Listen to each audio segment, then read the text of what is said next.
ओम नमः सदेभ्यः। ओम नमः सदेभ्यः।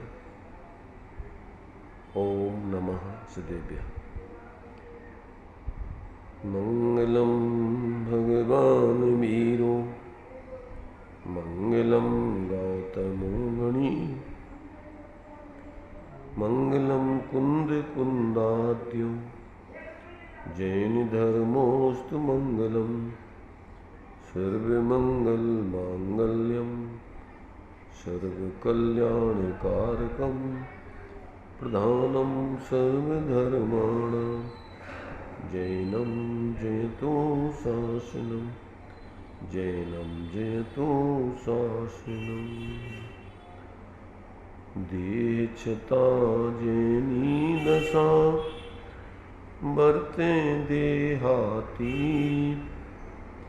ते ज्ञानी ना चरण मां बंधन हो अग्नि ते ज्ञानी ना चरण मां बंधन हो अग्नि सकल विभाव अभाव कर किया आत्म कल्याण परमानंद सुबोधमय नमो सिद्ध भगवान नमो सिद्ध परमात्म को अक्षय बोध स्वरूप जिनने आत्ममय पर जाना पर रूप त्रिविध रूप सब आत्मा बहिरातम पद छेद अंतरयातम होय कर परमात्म पद वेद परमात्म पद वेद।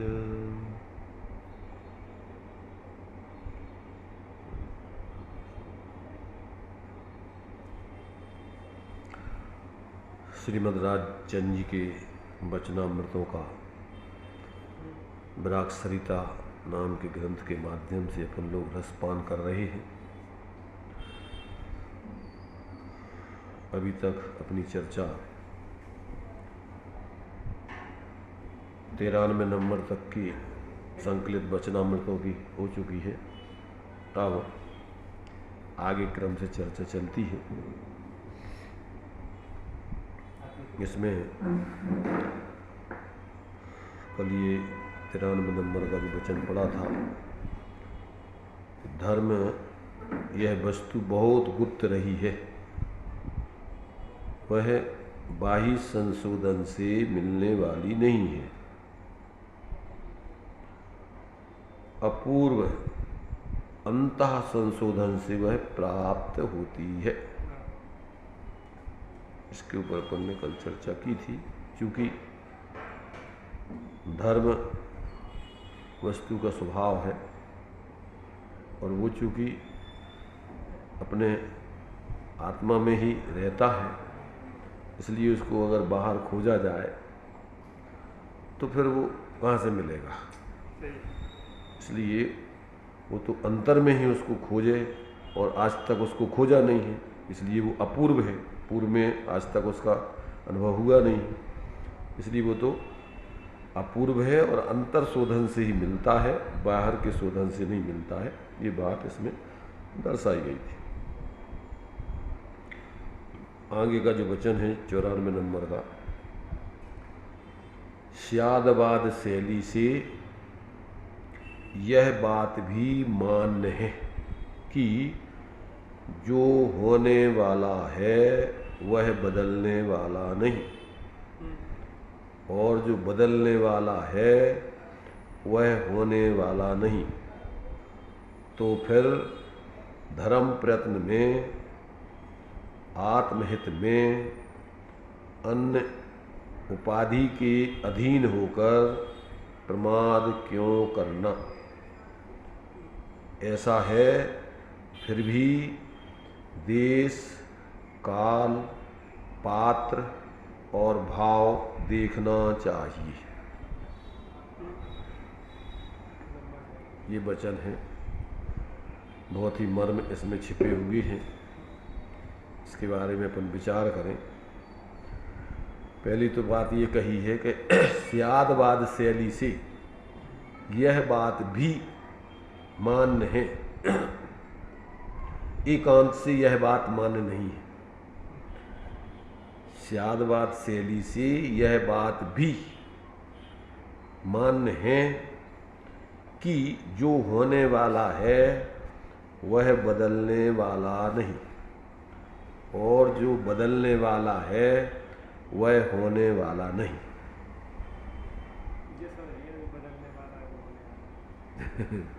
तो अब जो है यहाँ पर अपन को इस पे विचार करना चाहिए कि अपन पढ़ते हैं होनी तो हो के रहे अनहोनी न होए, अथवा जो जो देखी बीतराग ने सो सो होसी बीरा रे, अनहोनी कबौनी होसी काहे हो तधीरा रे। दूसरा पक्ष यूँ भी अपन कह सकते हैं कि जो जो होसी बीतराग ने सो सो देखी बीरा रे। पहले में ऐसा बोलते हैं तो ऐसे लगता है कि जैसे भगवान ने देख लिया भैया तो हम पराधीन हो गए, तो हमारे हाथ में कभी है ही नहीं बदल विज्ञान। परंतु दूसरा पक्ष ऐसा भी उसके विपरीत बोला जा सकता है कि जो जो होशी बीतराग ने सो सो देखी बीरा रे। जो जो होशी बीतराग ने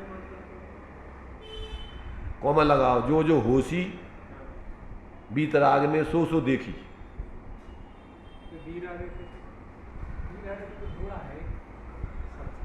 संबोधन है भैया, हे जीव बीरा कहो, हे जीव कहो। बीतराग आएगा, बीतराग ने जो देखा है, बीतराग ने जो देखा है वो होगा, वो ही होगा। अथवा दूसरा पक्ष कहें कि जो जो होशी बीतराग ने सो सो देखी। क्या जो जो बीतराग ने देखी है सो होगा, कि जो जो होगा वो बीतराग ने देखा है।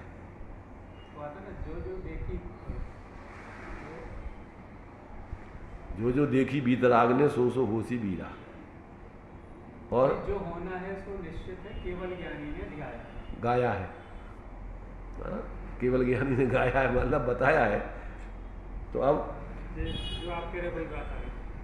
तो इसका मतलब ये है कि ज्ञान की तरफ से कहो तो ज्ञान जो पदार्थों में प्रमेयत्व नाम का गुण है और ज्ञान में स्वपर प्रकाशी नाम का धर्म है, तो वो करता थोड़ी है किसी का, ज्ञाता है वो। तो जो परिणमन हो रहा है विश्व में पदार्थ होगा, अपना हो चाहे पर का हो, तो अब अपन उसको जान सकते हैं। करने धरने का उसमें ज्ञान में कोई उसका कर्तव्य थोड़ी है कुछ कर दे उसमें। तो इसलिए जो है ये जो अपन पढ़ते हैं कि भगवान सर्वज्ञ भी अपने पर्यायों के कर्ता तो हैं, परंतु उसमें फेरफार नहीं कर सकते। केवल स्वयं ही अपने पर्याय के फेरफार करने में अकर्ता, करता नहीं। हाँ, तो फेरफार करने की व्यवस्था नहीं है कहीं।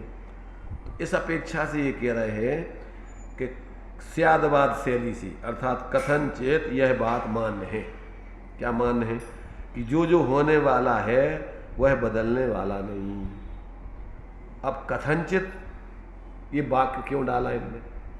सीधा लिखते ना कि जो जो होने वाला है वो हो के रहेगा, कथनचित क्यों कह रहे?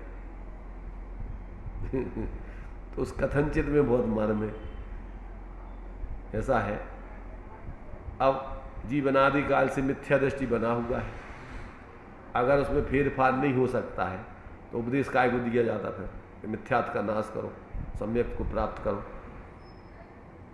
भाई यदि फेरफार की व्यवस्था है ही नहीं है, जो होने लायक है वो ही होगा, तो फिर उपदेश काय को देते कि भैया ऐसा करो। वो सारा तुम्हारा जो उपदेश है वो सब कोई मतलब नहीं रखता फिर। तो उपदेश भी वास्तव में अपने लिए जो दिया जा रहा है, अभी हम मिथ्या कर्तृत्व से परेशान हैं। अपन को अभी वस्तु स्वतंत्रता का बोध नहीं है। तो अपन जो नहीं कर सकते हैं वो करने का सोचते रहते हैं, और वही मिथ्या करते तो छुड़ाना है, उसका त्याग किया जा सकता है। तो अब उसके लिए अपन को कि ऐसा नहीं है कि अब वो तुम्हारा मिथ्या करते तो त्याग नहीं होगा, उसका त्याग भी किया जा सकता है। तो उसमें बदलाव अनादिकाल से जो चल रहा है उसमें बदलाव किया जा सकता है। इसलिए कथनचित जो है कि जो होने वाला है वो होके रहता, बदलता नहीं है, तो वो अपेक्षा है उसमें भी। उसमें ये नहीं है कि जो चल रहा है सब वही चलता रहेगा, तुम्हारा मिथ्या चल रहा है अनादिकाल से तो अनंत काल तक वही चले। उसमें परिवर्तन होता है, और वो परिवर्तन भी अपनी मर्यादा और अपनी सीमा में होता है। माने अपनी मर्यादा और अपनी सीमा का मतलब ये है कि ये बात अपन को समझ में आ गई कि अभी तक अपन जो मिथ्या कर्तृत्व ज्ञान में जो भ्रांति पैदा करके जो कर रहे हैं, कार्य तो हो रहा है, जो होने लायक वही हो रहा है। तुम करता धरता तो किसी के हो ही नहीं, और तुम्हें भ्रम है कि हम ये कर देंगे, ये कर रहे हैं, तो वो तो तुम्हारा भ्रम तोड़ना है सब। तो वो जो है आपके लिए ऐसा उपदेश दिया जा कि भैया कि स्यादवाद शैली से यह बात भी मान्य है कि जो होने वाला है वह बदलने वाला नहीं, परंतु दूसरी अपेक्षा से कि जो होने वाला है वो कथनचित बदला भी जा सकता है। क्या जो बदलेगा वो होगा नहीं, बदल ही जाएगा। नहीं, वो व्याख्या भी दूसरी। अभी तो यहाँ अपन को अब ये सोच ले भैया जो होने वाला है वो वही हो रहा है, वही होगा, अब अपन क्या करेंगे? तो अपन जो चल रहा है अनादिकाल की विपरीत मान्यताएं जो कुछ कर रहा है वो करते रहो। मतलब यही लिखा है कि हमें मिथ्यात्व के कार्य ही करना है, यही लिखा है। ऐसी उल्टी था, मैंने ऐसा सोच लो अपन। इसके लिए दूसरा दृष्टांत हम देते हैं। एक विद्यार्थी साल भर अच्छी पढ़ाई करके पूरे विषय की तैयारी कर लेता है, और अब आदमी कहते भैया परीक्षा को टाइम आ गो, भैया अच्छे से तैयारी करो। अब घबराते हैं बच्चे, तो वो कहता है भैया जो होने वाला होगा वो ठीक है, हमें घबराने की जरूरत नहीं, क्योंकि हमारी तैयारी पूरी है। तो उसके लाने कोई अतिरिक्त सोच और घबराहट की जरूरत नहीं है। और एक विद्यार्थी ने साल भर पढ़ाई मुढ़ाई कुछ नहीं की, गटर मस्ती में समय निकाला है, और वो कहे कि जो होने वाला है वही होगा, अपन को क्या चिंता करना है? तो क्या होगा? तो मतलब ऐसे जो एक मिथ्या दृष्टि भी ऐसी सोच सकता है, एक सम्यक दृष्टि को भी। तो ये सम्यक दृष्टि का सोचना है वो सम्यक, वो वस्तु स्वरूप के अनुरूप है, और ये वस्तु स्वरूप के प्रतिरूप मैंने सोच रहा है इस प्रकार। मैंने उसको अभी ये पता नहीं है कि भाई परीक्षा के टाइम पे तुमने पढ़ा नहीं है तो क्या होगा, जो होना होगा तो होगा, क्या होगा जो होना, फेल हो गए और क्या होगा। ऐसे तुम मिथ्यात्व रूप परिवर्तन कर रहे हो, जो होना है जो होगा हो रहा, वो तो भैया ठीक है, तो क्या होगा कि चतुर्गति में भ्रमण करोगे। हाँ, ज्यादातर लोगों का यही चल रहता है कि अब भगवान के ज्ञान में आ गया, हम कुछ नहीं कर सकते, वो तो होने योग्य हो रहा है। अच्छा वो सुनो, ये भी टोडरमल जी कहते हैं कि छल है। क्यों?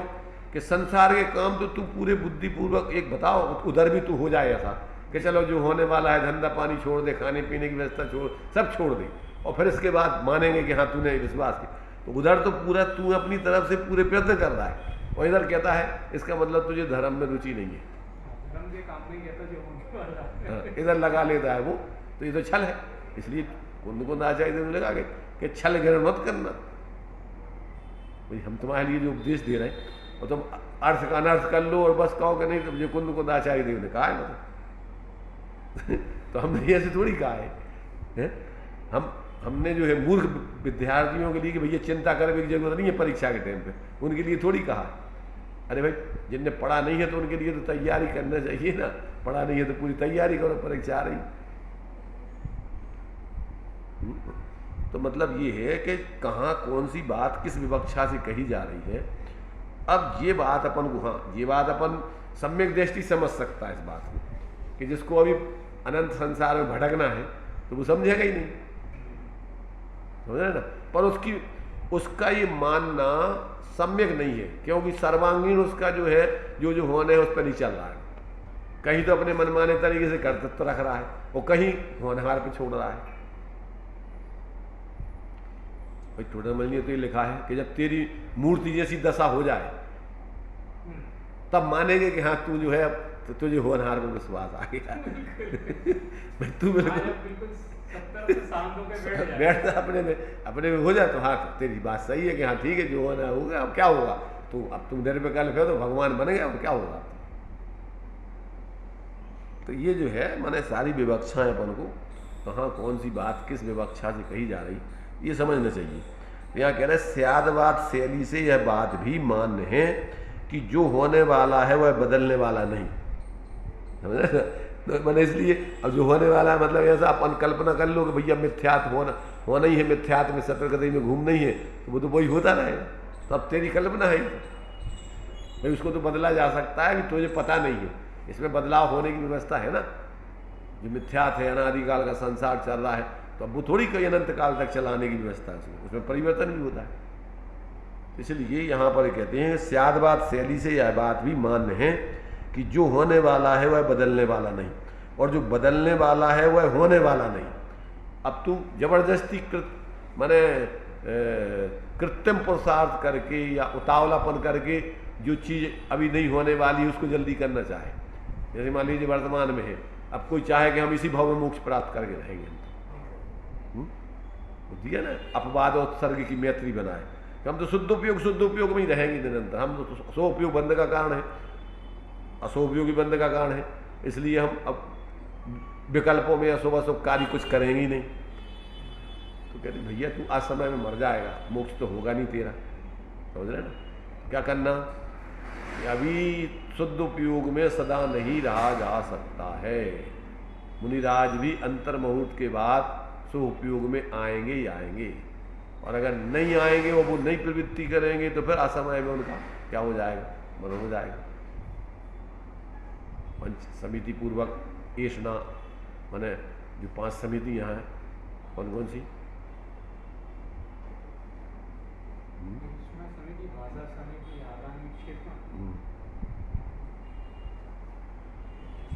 है प्रतिष्ठापन समिति 5 समिति है। उसका सामान्य से अपना भाव समझे तो देखभाल करके खाना पीना। ऐशना समिति माने क्या, सावधानी पूर्वक भोजन करना, जलपान आदि करना, और समझ करके विवेक पूर्वक जितनी जरूरत है जहाँ जो जरूरत है उतना बोलना, हित मित प्रिय कल्याणकारी बोलना, और प्रेम अच्छे से बोलना, द्वेष बुद्धि से दुर्भाव से नहीं बोलना, और कम से कम में काम जितना चले उतना अनावश्यक नहीं बोलना, हितमित प्रिय बोलना है। तो इसमें अपन को सावधानी रखना बोलने में, तो खाने पीने में, बोलने में, चलने फिरने में। ईरिया समिति, ईरिया भाषा, ऐशना आदान निक्षेपण व्युत्सर्ग। तो चलने फिरने में अपन को सावधानी रखना है। असावधानी पूर्वक मैंने एकदम उच्छृंखलता पूर्वक बिना देखे सोधे चलना योग्य नहीं है। तो अंदर में अपन अपने स्वरूप को ध्यान में रखते हुए और बाहर में सावधानी पूर्वक अन्य जीवों को भी हमारे चलने से कोई हानि ना हो, ऐसा विवेक पूर्वक चलना फिरना। ये हो गया कौन सी, ईरिया समिति, भाषा समिति, ऐशना समिति, आदान निक्षेपण। अब कोई भी कार्य करना है तो उसमें विवेक रख करके भैया कोई चीज़ रख रहे हैं तो विवेक पूर्वक रखो, कहाँ रखना, कितनी रखना, क्यों रखना, कितना उचित है, कितना अनुचित है, वो सब। यहाँ तक कि साधु संतों को भी मलमूत्र आदि क्षेपण करने का कि भैया ऐसी जगह पर जहाँ अन्य लोगों को तकलीफ हो, जीव हो, परेशानी हो, ऐसी जगह पर नहीं करना। तो सब विवेक की बात है। ये सब जो है अब तुम्हारे लिए जब स्वरूप में गुप्त हो जाओ तो कोई प्रवृत्ति करनी नहीं है, पर अब स्वरूप से बाहर निकलोगे तो अब ये नहीं करोगे तो क्या होगा। अभी वर्तमान में मोक्ष तो होता नहीं, इतनी उत्कृष्ट तो ध्यान लगता नहीं, अंतर अंतर में उपयोग आएगा तो उसमें प्रवृत्ति करना है, तो उसमें प्रवृत्ति करने तो अब तुम एक हट पकड़ लोगे, नहीं हम तो भैया आप सब उपयोग जो बंद के हेतु हैं अब हम करेंगे ही नहीं इसको। इसलिए इसमें अशुभ से बच करके शुभ में प्रवृत्ति करना कि बंद तो होगा पर अल्प होगा, अनंत संसार का नहीं होगा।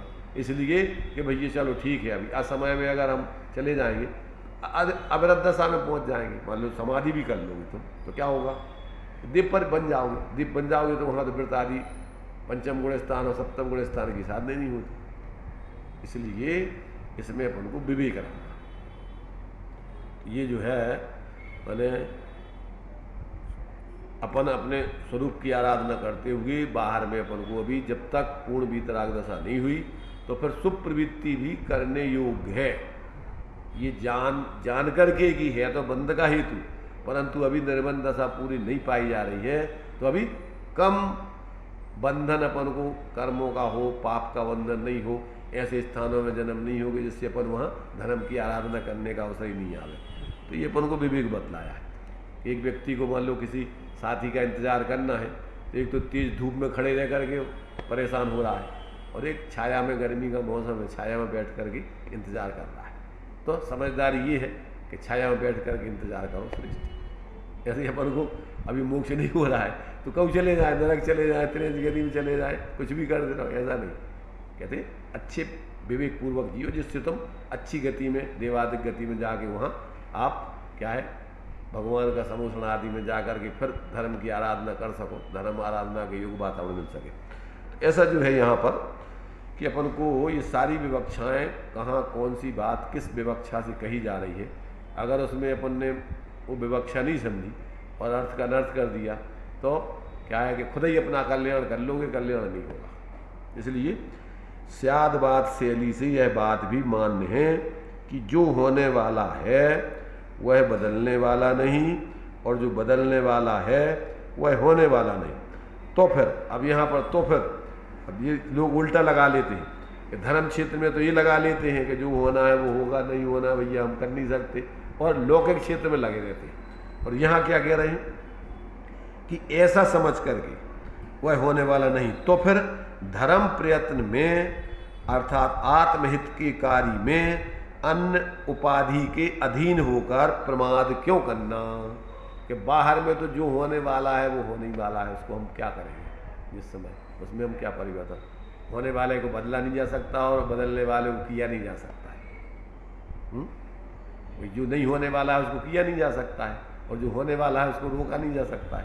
तो अब उधर काय को अपन फालतू का इतना बाहर की उपाधियों में अपनी बदलने का प्रयत्न करेंगे, ऐसा नहीं हो, ऐसा हो जाए, ऐसा कर दूँ, वो तो ठीक है हो जाएगा। तो इधर धर्म के क्षेत्र में तुम कहते प्रमाद मत करो, इसमें लगो, अपना हित के मार्ग में लगो। यहाँ वो बात अभी जब तक चूंकि वीतराग दशा नहीं हुई तब तक यहाँ अपने धर्म के प्रयत्न के कार्य में, तो फिर धर्म प्रयत्न में आत्महित में अन्य उपाधि के अधीन होकर प्रमाद क्यों करना, ऐसा है फिर भी, अब उधर भी सजग किया है, ऐसा है फिर भी देश काल पात्र भाव देखना चाहिए। इसका मतलब क्या होगा, इसी को अपन दूसरे रूप में कहें द्रव्य क्षेत्र काल भाव। यहाँ जो देश लिखा है, देश माने होता है क्षेत्र, और पात्र माने होता है द्रव्य, और काल माने काल है, यो भाव माने भाव है। तो यहाँ वो चारों वही चीजें हैं। तो क्या कह रहे कि भैया अपन को क्षेत्र देखना चाहिए, कौन सा क्षेत्र है, यहाँ पर अपना धर्म कार्य हो सकता है कि नहीं, धर्म साधना हो सकती, ठंडा क्षेत्र है। अब वहाँ जैसे मान लीजिए विदेश है तो वहाँ दिगंबर बने के धर्म साधु बने नहीं सकते आप, तो इतनी ठंड है तो वहाँ बिना कपड़ों के रह ही नहीं सकता आदमी। तो वो देखो क्षेत्र भैया कौन सा क्षेत्र है। फिर कहते हैं तुम्हारी सामर्थ्य कैसी है, मैंने तुम्हारा सामर्थ्य पात्र किस प्रकार का है, बीमार है, बालक है, वृद्ध है, सामर्थ्यवान है, मनोबल कमजोर है, ये सब चीज़ें देखना, तो उसके हिसाब से दवाई देना उसको, उस प्रकार से व्रत भी लेना। द्रव्य क्षेत्र काल भाव के हमारे व्रत पालन होंगे कि नहीं होंगे, तो ये सब देख करके लेना। इसलिए वो क्षेत्र देखना, पात्र देखना, और समय कौन सा चल रहा है वो देखो आप भाई। एक तो अपन ये देखते रात्रि का, दिन का, आदि आदि ये समय देखते हैं, ये के देखते हैं चौथा काल है, पंचम काल है, क्या पहला दूसरे तीसरे आदि काल है। अब पहला दूसरे तीसरे काल है, वो तो भोग भूमि के काल है। अब उसमें तुम सोचो कि हम विशेष दीक्षा लेके कल्याण करें, तो उसमें तो होता नहीं। तो ये सब चीज़ें देखना पड़ेंगी आपको। और अब भाव देखो तुम्हारे कितनी ऊंचाई वाले हैं, कैसे भाव चल रहे हैं, कितना तुम पालन कर सकते हो, ये सब देख करके इसमें भी तुम्हारे लिए धर्म के क्षेत्र में प्रमाद नहीं करने तो ठीक है, परंतु साथ में ये भी देखना था, मतलब धर्म करना तो भी ये देख के करना। ये सब चीज़ें तुम्हारे सामने शर्त हैं इसमें, तो इन सबको विवेक रख करके करना। इसमें तो कुछ भी करने लग जाओ और कुछ भी सोचने लग जाओ, ऐसा नहीं चलेगा। तो ये सब एक एक माने इनके एक एक वचनों में जो है बहुत गहरे गहरे मर्म छिपे हुए हैं। अब इन सब चीज़ों को अपन देख करके जब जीवन जीते हैं तो फिर अपन को कोई समस्या नहीं आती। अपन को जितना अपन कर सकते हैं, अपन बोलते कीजिए शक्ति प्रमाण शक्ति बिना श्रद्धा न रहो। अब वर्तमान में अपन जितना कर सकते उतना करें, और नहीं कर पा रहे हैं तो भावना और श्रद्धा रखें कि अपन को करना तो पूर्ण है, परंतु अभी उतने करने लायक स्थिति नहीं है, कोई बात नहीं। तो उसमें घबराना नहीं, उतावलापन नहीं करना और यदि बता दो प्रवृत्ति नहीं करना। तो ये सब चीज़ें इसमें गर्भित हैं, ऐसा समझना चाहिए। आगे इसमें समझ तो स्याद बात शैली से यह बात भी मान्य है कि जो होने वाला है वह बदलने वाला नहीं, और जो बदलने वाला है वह होने वाला नहीं। तो फिर धर्म प्रयत्न में आत्महित में अन्य उपाधि के अधीन होकर प्रमाद क्यों करना? ऐसा है फिर भी देश काल पात्र और भाव यानी द्रव्य क्षेत्र काल भाव देख करके इस धर्म के क्षेत्र में ही प्रवृत्ति करना। एक तरफ पुरुषार्थ करने की प्रेरणा है और सावधानी पूर्वक करने की प्रेरणा, उसमें भी अपन को बहुत विवेक रख करके प्रवृत्ति करने की बात है। ये सब तो ये सब चीज़ें इसमें गर्भित हो जाती हैं। चलिए आगे देखिए, 95 नंबर का वचन है, अनंत काल में या तो सत्पात्रता नहीं हुई और या तो सत्पुरुष नहीं मिले। क्या कहा? अनंत काल में या तो सत्पात्रता नहीं हुई और या तो सत्पुरुष नहीं मिले, नहीं तो निश्चय ही कि मोक्ष हथेली में है। मोक्ष इतना सहज सरल है। अब देखना इसमें ये वाक्य यहाँ पर ये दिया है। अब इसी से संबंधित एक वाक्य इसी में 98 नंबर का देखो, इससे बिल्कुल कनेक्टेड है वो। दूसरा कुछ ना खोज, मात्र एक सत्पुरुष को खोज कर उसके चरण कमल में सर्वभाव समर्पण करके परमार्थता जा, फिर जो मोक्ष ना मिले तो मेरे पास से लेना। क्या कहना चाह रहे हैं? एक तरफ तो ये कह रहे हैं कि अनंत काल में या तो सत्पात्रता नहीं हुई और या तो फिर सत्पुरुष नहीं मिले, नहीं तो निश्चय ही मोक्ष हथेली में है। तो अब देखो इसमें सुमेल और बेमेल की बात है। जब कार्य होता है तो 5 समवाय साथ में एक साथ मिलते हैं, और नहीं होता है तो फिर वो सब एक दूसरे पर अपन कुछ ना कुछ उसमें विसंगति चलेगी। तो जब भी कार्य होगा तो मूल में इसमें निमित्त और उपादान 2 बातें आ गई। 5 समवायों में निमित्त उपादान 2 चीज़ें आ जाती हैं। एक तो जिस वस्तु में वो कार्य होता है, जैसे मान लो सम्यक दर्शन प्राप्त करना है तो जीवई में होगा, अजीव में नहीं होगा। उसमें सत्पात्रता ना हो, है सत्पात्रता ना हो मतलब उपादान में योग्यता नहीं है। नहीं माने वो तो आने से अजीब है, तो अजीब तो माने सम्यक दर्शन के अधिकारी है ही नहीं। नहीं जीव भी है अभी नहीं, अभी तो पहले तो उपादान जिसमें कार्य होता है वो उपादान, जिसके सद्भाव और अभाव में होता है वो निमित्त। तो पहले तो 2 का विभाजन करना पड़ेगा। तो अब अपन को पहले तो जीव में ही सम्यक दर्शन होता है, अजीबों में नहीं होता है, ठीक है ना। फिर उसमें भव्य में होता है, भव्य में नहीं होता है। उसकी अपनी बात मैंने उसकी स्टेजें हैं, मैंने भूमिकाएं हैं, किसको होगा, किस किस भूमिका में होगा, वो सारी चीज़ें उसमें दी गई। तो अब और उसका अर्धपुद्गल परावर्तन काल संसार का शेष रह गया हो, ज़्यादा हो तो नहीं होगा। जागृत अवस्था में होगा, सुप्त अवस्था में नहीं होगा इत्यादि। उसमें जो जितनी शर्तें हैं वे सब शर्तें पहले होना चाहिए पूरी। जीव पहली तो जीव में होगा, और जीव में भी इतनी शर्तों की पूर्ति होगी जब होगा। अब जो है तो अब उसके लिए जो है ये कहते हैं कि सत्पात्रता। अब सत्पात्रता जब ये कह रहे हैं कि तू एक सत्पुरुष को खोज, तो सत्पुरुष को कौन खोजेगा? उसकी पात्रता पक गई होगी। भाई जो जीव अपना कल्याण करने का इच्छुक है और जिसकी पात्रता पकड़ी होगी वही तो खोज पाएगा और वही तो उसको समझ पाएगा। कोई सत्पुरुष बाहर से तो उनके शरीर से तो देखे नहीं जाते, वे तो अंतर से उनके भावों को पकड़ करके उनकी अंदर की ऊंचाई समझेगा तो वो अंदर की उसकी ज्ञान की जागृति है।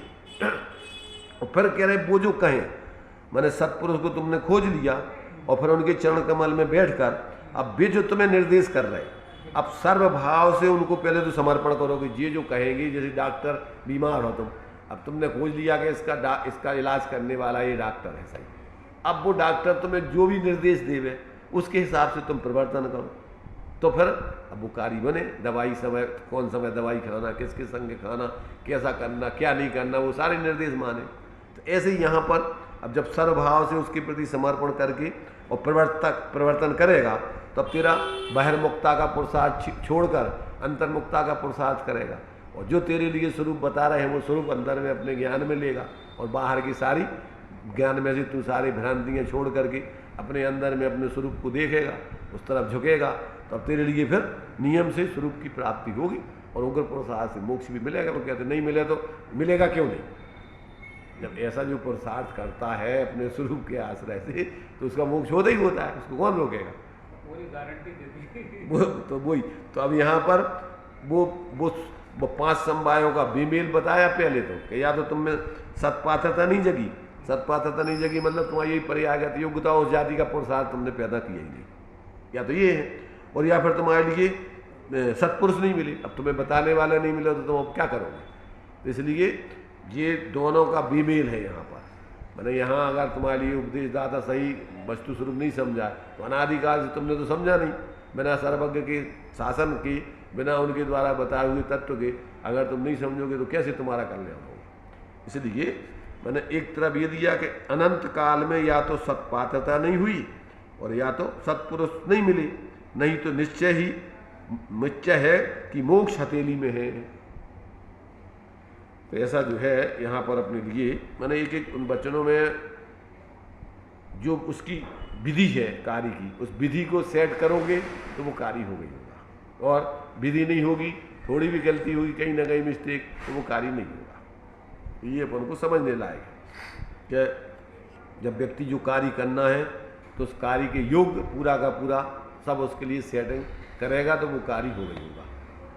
क्या कार्य अनुसार कारण हो और कार्य अनुसार कारण अनुसार कार्य होता है, तो दोनों चीज़ें एक दूसरे की सेट होती हैं। तो इस प्रकार से कि अनंत काल में या तो सत्पात्रता नहीं हुई और या तो सत्पुरुष नहीं मिली, नहीं तो निश्चय है कि मोक्ष हथेली में है। यहाँ जो है कि सत्पुरुष को खोज मतलब निमित्त भी बुद्धिपूर्वक जुटाना चाहिए, विवेकपूर्वक। देखो क्या है, उपदेश जितने भी होते हैं कभी कभी क्या है कि जब आदमी उतावला होता है, आकुलित होता है, तो भैया अरे तेरी होनार अच्छी होगी तो सहज सब मिल जाएगा तुझे, ऐसा कहा जाता है। और जब बिल्कुल प्रमादी हो रहा हो, निकम्मा हो रहा हो, आगे इन्होंने दी आगे 100वें नंबर का वचन है देखो, तो उसके लिए 4 वनयोगों का उनने कब किसको क्या स्वाध्याय करना चाहिए वो दिया है। देखो इसमें यदि मन शंकाशील हो गया हो तो द्रव्यान योग का विचार करना योग्य है। क्या यदि मन शंकाशील हो गया हो तो द्रव्यान योग का विचार करना योग्य है। वस्तु स्वरूप वस्तु स्वतंत्रता का ज्ञान करोगे तब तुम्हारे लिए शंका खत्म हो जाएगी। दूसरी बात, अगर प्रमादी हो गया हो मन तो चरणानुयोग का विचार करना योग्य है कि भैया देखो ऐसे बैठे बैठे निठल्ले पने से आप अगर माने आचरण आपका सम्यक नहीं होगा तो आपको इस प्रकार से कैसे तुम्हारा कल्याण होगा। तो आपको फिर अगर प्रमादी हो रहा हो तो चरणानुयोग का विचार करना योग्य है। अगर कसाई हो गया हो तो प्रथमानुयोग का विचार करना योग्य है। देखो देखो मैंने तुम्हारे लिए कसायों का क्या क्या फल आता है, जिनने जैसी जैसी कसाय करी उनकी क्या दशा भाई, तो इसे तुम प्रथमानुयोग पढ़ो, उसका परिणाम भोगने माने देख प्राप्त करने, तो अब तुम उससे हटोगे फिर। तो अगर तुम्हारा मन कसाई हो गया हो तो प्रथमानुयोग का विचार करना योग्य है। और अगर तुम्हारा मन जड़ हो रहा हो तो गणतान योग अर्थात करणान योग का विचार करना ही उपयोग तुम्हारा उसमें सूक्ष्म हो जाएगा, स्थूल से सूक्ष्म बनेगा। तो अब इनका मतलब हर चीज पर उनका कितना किस तरीके से जो है कौन सी चीज कब उपयोग करना, अब ये सारी चीजें अपन को इसमें दी हुई। अब ये कहाँ से अकेले कोई अकेले है कि ये कलयुग पड़ा रहेगा और उसका जीवन में वो कौन सी बीमारी चल रही अब उनको पता ही नहीं है। द्रव्यान योग में वस्तु स्वतंत्रता को विचार कर रहे हैं और पापों से डर नहीं लग रहा हूं कि भैया अपना क्या है, अपन एक तरफ दूसरे तरफ का कुछ करते धरता नहीं है। और ये तो जब क्रियाकांड है चरणान योग तो, और अपने खाओ पियो मौज करो। तो अब कह रहे भैया तुम विचार करो। तो देखो ज्ञानियों ने कितनी गजब की हर चीज को जो है संतुलित करके लिखा है। ज्यादातर लोग क्या करते मनमानी तरीके से एकांत पकड़ लेते, बस घृणित होते रहते। संप्रदाय खड़े कैसे होती बता, अपने मनमानी तरीके से। नहीं तो संप्रदाय बनने का कारण क्या है? वस्तु व्यवस्था सबके लिए एक जैसी है, एक हुई तरह काल में परमारथ को पंथ। तो अब अलग अलग तो है नहीं है कि हिंदुओं को अलग है, मुसलमानों को अलग है, जैनों को अलग है, ईसाइयों को अलग है, अन्य अन्य जातियों को, अन्य अन्य देश, सबके लाने मार्ग तो वही है। अब जो अगर वस्तु स्वरूप के आधार से विचार करो तो ये सब संप्रदाय बनेंगे नहीं अलग अलग। भगवान का स्वरूप भी अलग अलग होगा ही नहीं, होता ही नहीं है। भगवान होते हैं। अब भी हमारे तुम्हारे नहीं होते। जी जैनों के भगवान, जी हिंदुओं के भगवान, जी मुसलमानों के भगवान, जी ईसाइयों के भगवान, अलग अलग भगवान है।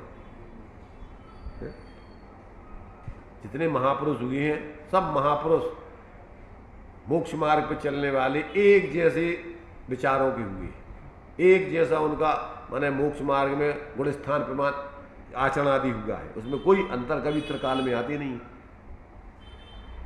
प्रथमान योग के शास्त्रों में चूंकि पात्र बदल जाते हैं, पर 3 अनुयोग तो त्रैकालिक है। द्रव्यान योग वस्तु स्वरूप, वस्तु स्वतंत्र, 6 द्रव्य 7 तत्व अनादि अनंत है, उसमें तो कोई नयापन होता ही नहीं है। चरणान योग भी आज उसका मोक्ष मार्ग में चलने वालों का आचरण भी अनादि अनंत जो कहते हैं चलता है, जिस गुण स्थान में जैसा होता है वैसे ही चलेगा। और करणान योग में भावों से कर्मों का निमित्त नैमित्तिक संबंध, 3 लोक आदि की रचना, वो अनादि अनंत है, उसमें कौन बदलाव करे। ये जो है जब तक व्यक्ति को ऐसा वस्तु स्वरूप का निर्णय नहीं होता है तब तक वो कल्पनाओं से भ्रमित रहता है और अपने अपने मनमाने तरीके से फिर नए एक व्यक्ति को पकड़ लिया और फिर उसकी एक विचारधारा, उसके भी जो वास्तव में सच्चा व्यक्ति होता है। अब मान लीजिए आज श्रीमद जी के मानने वाले तो वे सब देखो तो सब मनमाने तरीके से एक अकेली बस उनने पकड़ ली, उनके भक्ति करत रहो और फिर जो चाहे करत रहो। न उनको भगवान का स्वरूप पता है न कुछ, सब मतांतर वाले सब होते हैं। अब चूंकि उनने किसी का खंडन मंडन किया नहीं, जबकि वे निष्पक्ष होकर के ये इसलिए बने खंडन मंडन इसलिए नहीं किया कि तुम समझ लोगे तो तुम खुद ही गलत काम छोड़ दोगे, तब वो तो समझा नहीं और उनके अनुयायी अंधे बन गए अकेले। ऐसी सब क्षेत्रों में है कि जो भी महापुरुष हुए हैं उनने कोई एकांत से उपदेश दिया नहीं। अब उनके अनुयायी क्या करते हैं, बस वे उनके अनुयायी और उनकी मान्यता भी सब, उनकी सब बातें नहीं मानना, अपने मनमाने तरीके से मानना और बस हम उनके फॉलोअर हैं। आज सब जगह देखो तुम, एक एक व्यक्ति के उनमें एक दूसरे के विचारों का मेल ही नहीं है, सब भगत अलग अलग, पूरे भगत फिर रहे अलग अलग, लड़त फिर रहे हैं। सुविधाजनक लगे वो बस वो अपने हिसाब से कर लो, के बाद में कहोगे नहीं हम तो उनके अनुयायी।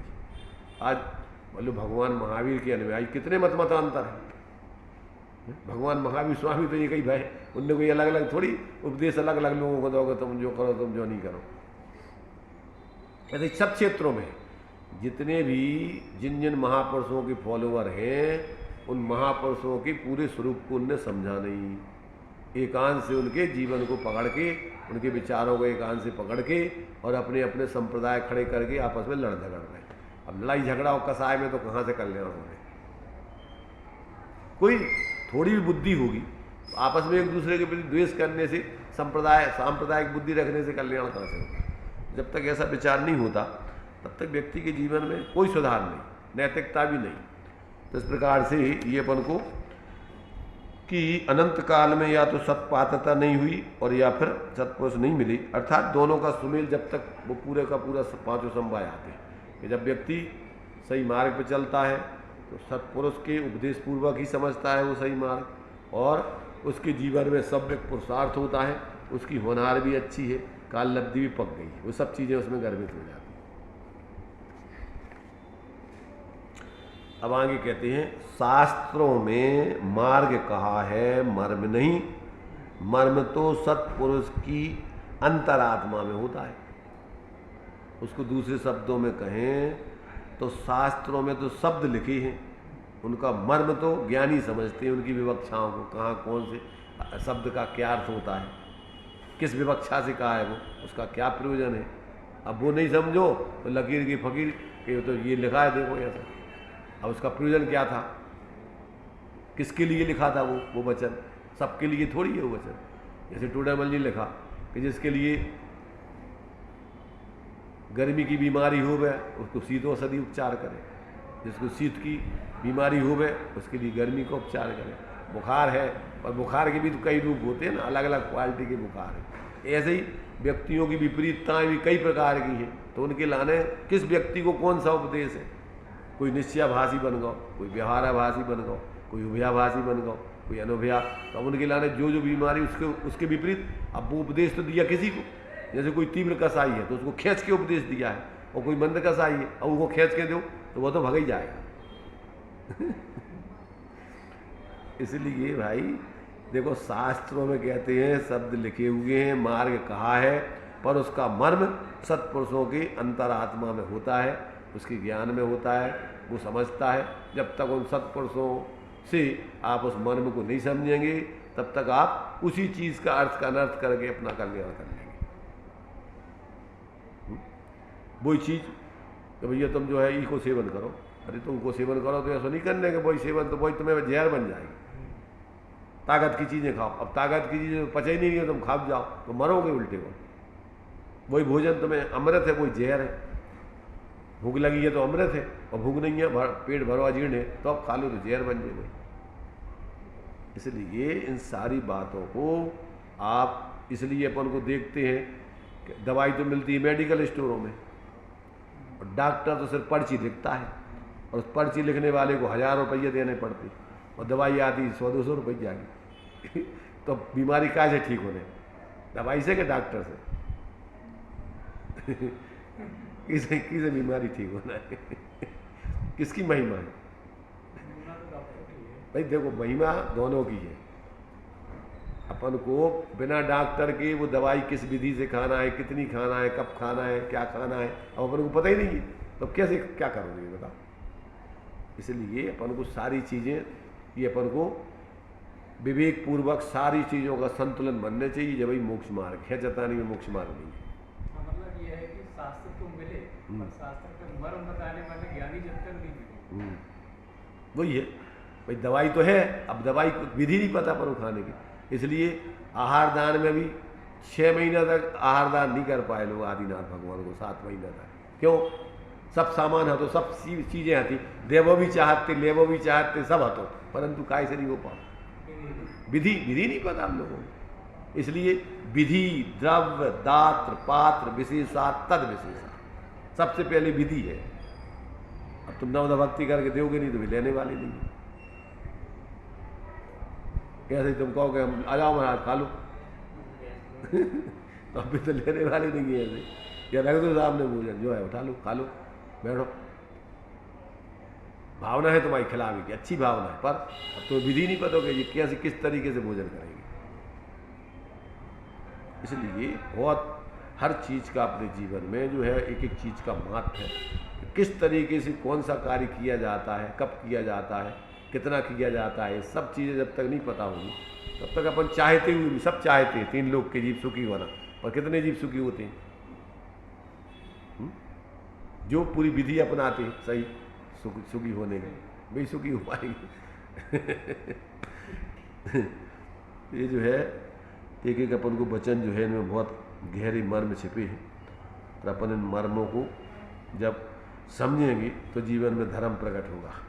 बिना मर्म समझे तो कोरे अकेले बस ऐसे ही लकीर के फकीर बन करके धर्म करना चाहो, रोजीना अपने पहुँच जाओ भगवान के सामने आंखें मिटत भाई, और एक रूढ़ी पकड़ के करत रहो जो गजू कर रहा है, तुमसे कुछ नहीं हुआ।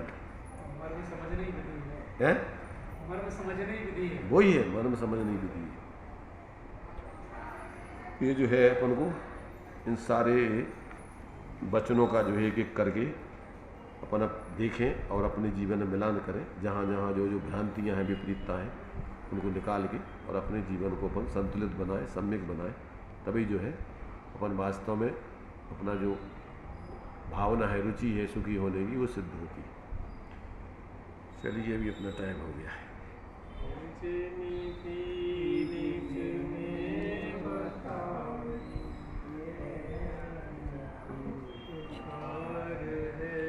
उसके लिए जिन वाणी माँ को वंदना सत बार है, उसके लिए जिन वाणी माँ को वंदना सत बार है।